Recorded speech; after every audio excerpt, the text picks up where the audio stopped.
នៅថ្ងៃសុក្រទី13ខែមិថុនាអ៊ីស្រាអែលបានបើកការវាយប្រហារតាមផ្លូវអាកាសទ្រង់ទ្រាយធំលើទីតាំងនុយក្លេអ៊ែរនិងយោធារបស់អ៊ីរ៉ង់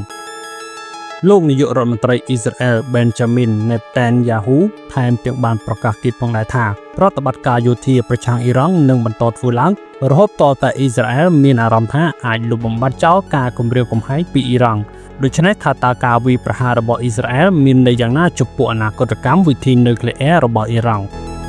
ការវិតម្លៃភាគច្រើនបានសន្មតថាការវិប្រហារដែលធ្វើឡើងដោយអ៊ីស្រាអែលតែម្នាក់ឯងអាចធ្វើឲ្យបង្អាក់ភាពរីកចម្រើននៃកម្មវិធីនុយក្លេអ៊ែរអ៊ីរ៉ង់រយៈពេលជាច្រើនខែ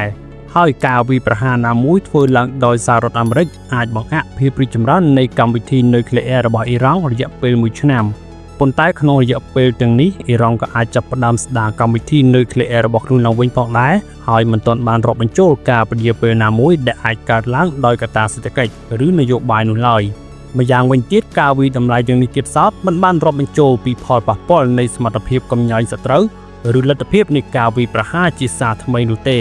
ក៏ប៉ុន្តែអ្វីដែលអាចទៅរួចនោះគឺការវិប្រហាររបស់អ៊ីស្រាអែលនៅថ្ងៃនេះអាចនឹងជំរុញឲ្យអ៊ីរ៉ង់កាន់តែចង់បានអាវុធនុយក្លេអ៊ែរខ្លាំងជាងពេលណាទាំងអស់បើដូច្នេះមែននោះលោកត្រាំអាចនឹងត្រូវប្រឈមមុខនឹងការសម្រេចចិត្តមួយថាតើសហរដ្ឋអាមេរិកត្រូវធ្វើអន្តរាគមន៍យោធាដោយផ្ទាល់ដើម្បីរារាំងកុំឲ្យអ៊ីរ៉ង់ផលិតបានអាវុធនុយក្លេអ៊ែរដែរឬយ៉ាងណាការសម្រេចចិត្តបែបនេះអាចនឹងធ្វើឲ្យមានការខ្វែងគំនិតគ្នានៅក្នុងចំណោមទីប្រឹក្សារបស់លោកនិងជាការដើរផ្ទុយពីនយោបាយរបស់លោកដោយសារតែលោកត្រាំបានអះអាងជាយូរណាស់មកហើយពីការបដិញ្ញាចិត្តយកសហរដ្ឋអាមេរិកឲ្យចេញឆ្ងាយពីសង្គ្រាមនៅមជ្ឈិមបូព៌ា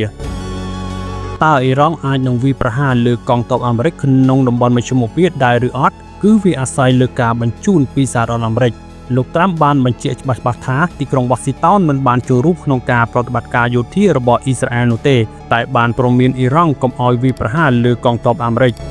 នៅទីនេះប្រសិនបើមេដឹកនាំអ៊ីរ៉ង់យល់ថាបើបង្ខំឲ្យសហរដ្ឋអាមេរិកឬបណ្ដាប្រទេសដទៃក្នុងតំបន់លូកដៃចូលជួយអ៊ីស្រាអែលអាចនឹងធ្វើឲ្យអ៊ីរ៉ង់ត្រូវប្រឈមមុខនឹងការវាយប្រហារដោយផ្ទាល់ពីសហរដ្ឋអាមេរិកឬប្រទេសផ្សេងទៀតក្នុងតំបន់ដែលនឹងបន្ថែមការខូចខាតលើការខូចខាតដែលមានស្រាប់ដោយសារតែការវាយប្រហារពីអ៊ីស្រាអែលនោះតេហេរ៉ង់អាចនឹងរឹតបន្តឹងលើការសងសឹករបស់ខ្លួនប្រឆាំងនឹងអ៊ីស្រាអែលអ៊ីរ៉ង់អាចនឹងកាត់បន្ថយកិច្ចសហប្រតិបត្តិការជាមួយទីភ្នាក់ងារថាមពលអាតូមិក AIEA ហើយនឹងព្យាយាមស្ដារឡើងវិញក៏ដូចជាធ្វើឲ្យយ៉ាងណាឲ្យរោងចក្រនុយក្លេអ៊ែរនៅសេសសល់របស់ខ្លួនមានសុវត្ថិភាពពីការវាយប្រហារ